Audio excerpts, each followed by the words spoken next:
Houseboat magazine viewers and readers. This is Maxine and I'm Wado, and I want to give you a tour of the Must Be Nice. It's a beautiful afternoon here in Maine. It's been 80 degrees today, and yesterday it was so cold I had to run the propane heater, but that's the way it is. Let's go on board the Must Be Nice and I'll show you around. First thing I want to point out is when you do a houseboat restoration, build yourself a set of stairs. There's nothing like a good set of stairs to get yourself up and down. Come on aboard. When we bought this boat, the hull, or the house I should say, the house and the deck were not sealed as you see them here now. This seam was just caulking, and as a result, over the years the caulking had deteriorated and water was constantly getting in this seam all the way around the boat, and that's what led to all of the rot in the supporting members underneath the deck here, and that's why we had to replace it. So if you do get an older boat, take a look at that and see if there is actually a seal between the house and the deck, and if it is deteriorated, you've probably got some rot under there that you're going to find. Come on in. The helm area right now is covered with my tools. The original helm sat right in the middle. We're actually going to move it over to the port side over here, and we're putting a fly bridge on, so I've got a chase of wires going up this corner here, and we'll go up through the roof to the fly bridge. This here is the dimmer pack for the recessed lights. They are on a dimmer, and this is the pack for it. And this is a terminal strip. And the original ceiling on this boat was a fiberglass ceiling, and we removed that. You can see some of the old fiberglass here. And we've replaced it with an oak panel that I painted a glossy white. And one of the things that I want to point out is this is a piece of oak that I attached to the existing 2x4s to beef up the ceiling. Because we are putting a fly bridge on there, I wanted to make it stronger, so I put a sister of oak against the 2x4, which has added quite a bit of strength. And then we put these nailers in here that the oak panels are connected to. This center rail that you see down here is removable, and that's where the wires for all of the recessed lighting run. So if we need to get in there in the future, we can remove those and service that, or put something like speakers in or something.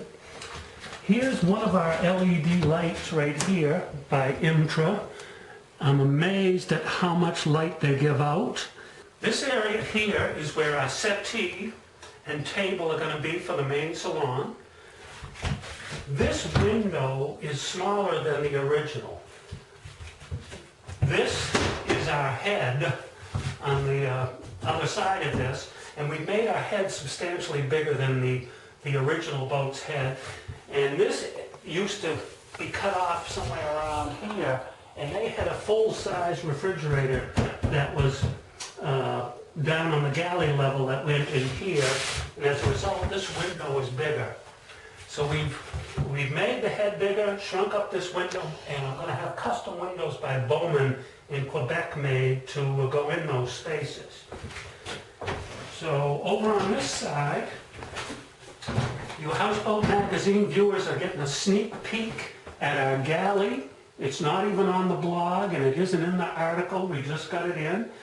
On this side here, we're going to have a little bar top, and on the back side, or the galley side, that's where we'll put our microwave and coffee maker and the like, and up here will be a bar top. So we've also made this window up here smaller as a result to get more cabinet space on the wall. These cabinets are from IKEA, and they are so sweet. Let me tell you that. They are just beautiful. So a nice long galley cooktop, and the sink is going to go here. The refrigerator that we've replaced is a 2-drawer model from Isotherm, and it has wonderful containers and holders. It's got a nice little dairy shelf here, these professional restaurant style containers, shelving here, and then the second drawer also has areas for good sized bottles, more restaurant style containers, and we really like this a lot. It's 6.5 cubic feet, and I tell you, that is a nice unit. If we turn around and look back up towards the main salon, the original stairs in the boat came down the starboard side, and they came out, they were kind of a winding staircase, and then across here there was an entrance to the mechanical room. I wanted to take advantage of the space and make the galley bigger, so we moved the stairs to the center. We've also put in a brand new electrical panel and AC and DC panel. Some of the switches for the power for the boat are underneath the stairs. And we're going to turn on the main power right now. These switches over here are Bilge Pump, and that's a circuit breaker for the that beep was just the DC panel. It's a circuit breaker for the windlass. Also, built in some storage into the steps. Take advantage of all of the space that we can. And if you notice the panel right now, it's showing no amps being used because nothing is on. So what I'm going to do is I'm going to turn on the main lights of the salon.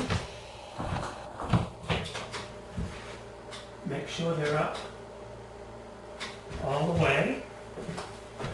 So that's 2, 4, 6 of the lights. And we're at 2.7 amps. I'll turn on the stateroom lights.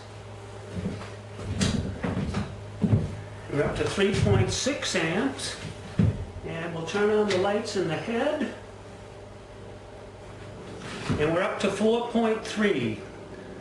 So that is the equivalent of somewhere around a 50-watt light bulb right there. It's lighting the whole interior of the boat.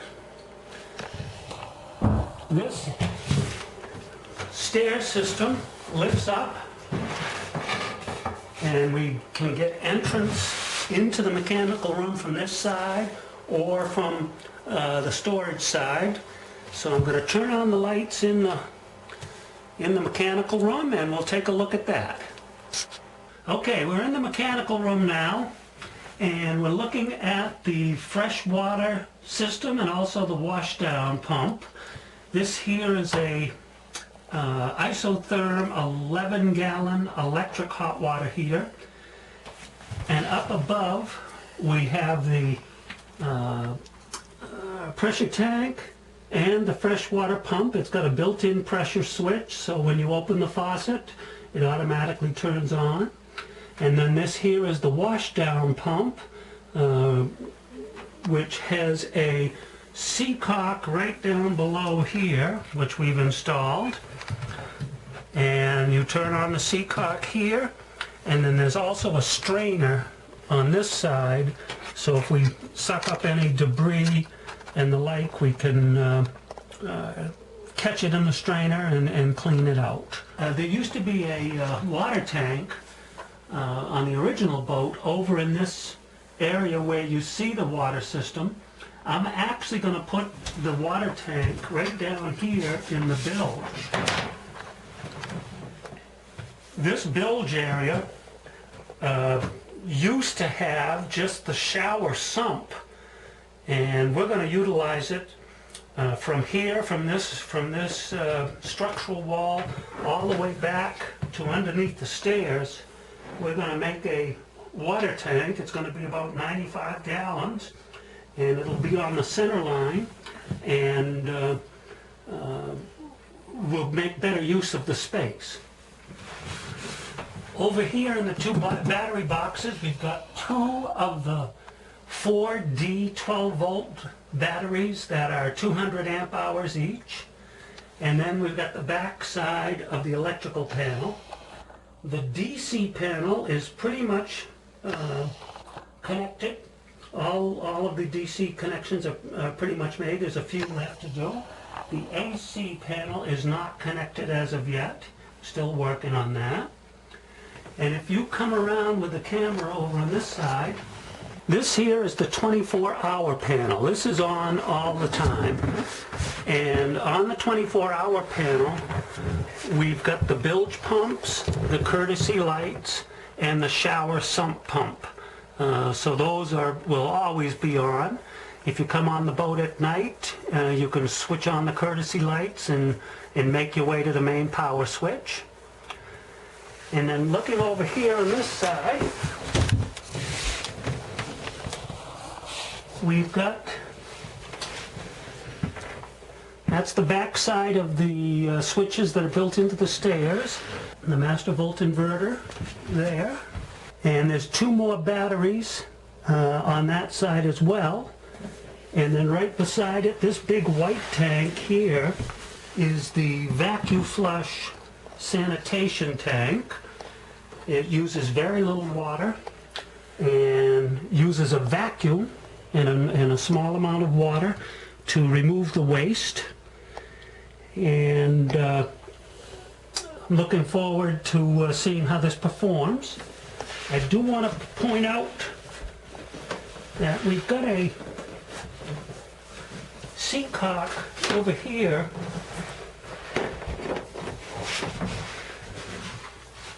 and we'll be piping that from the sanitation tank.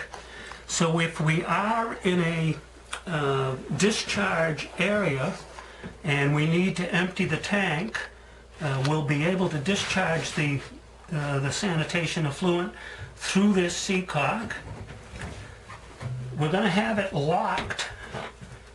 I'm going to have a padlock right through here, so that most of the time it will be locked, and if we get boarded by the Coast Guard, they'll see that it is locked. This will be a switch to turn on the pump, so you don't have to go to the panel to do it. You'll be able to turn it on right here, and that's for the effluent. Down here,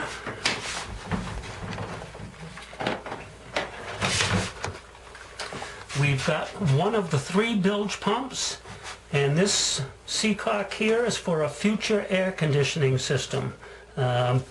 These green wires that you see running that haven't been connected yet are to bond all of the seacocks together. Any metal that comes in contact with the seawater, you want to have bonded to prevent corrosion. And that's what those green wires are for. We'll have all of them bonded together. If you notice over here on the port side, this is the outlet for the bilge pump, and we've got it run up higher than the actual outlet and then back down. And you can see also that I'm insulating the sides of the hull to try to keep the heat in and the cool in.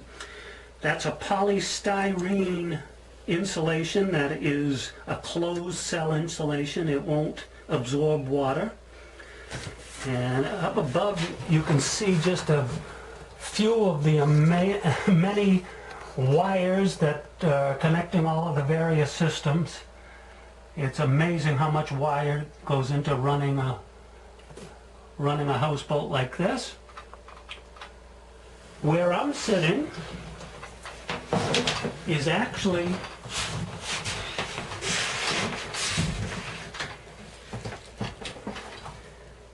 what used to be a couple of bunks in this area here. They had a bunk on either side, and they had a window up above which I've removed.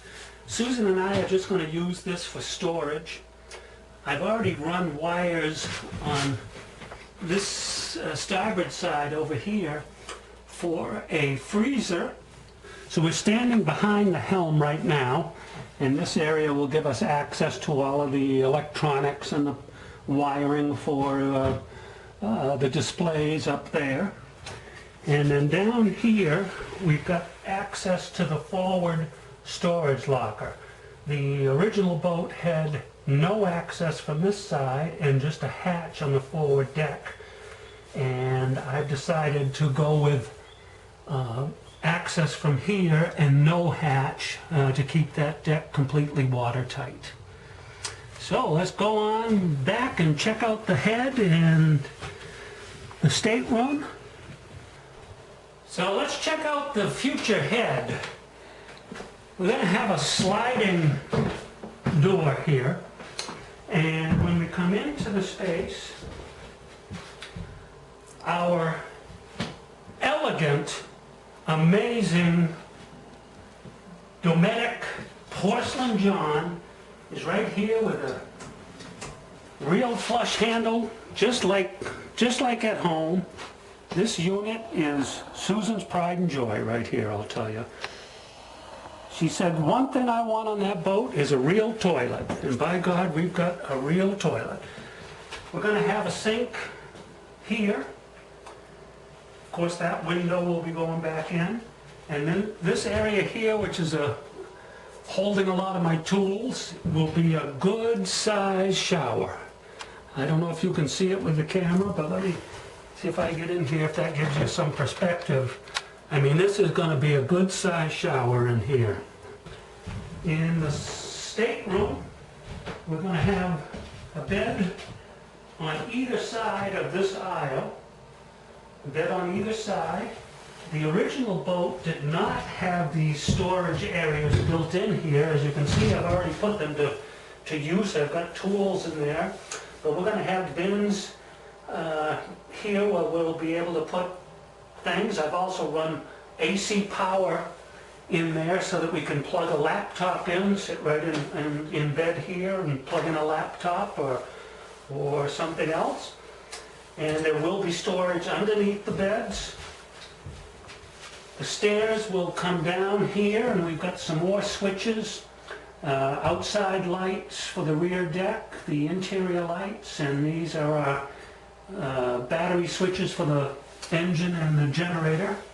Another bilge pump down here. The original boat only had one bilge pump, and we've now got 3. So this will be a door out to the rear deck. That'll be glass, and then up onto the top roof. But that's not ready for you to see right yet. We're going to get that done this summer, I hope. Thanks for taking a look at the blog, and can't wait to meet all of you down on the rivers, and Susan and I look forward to becoming a part of the houseboat community. Bye-bye.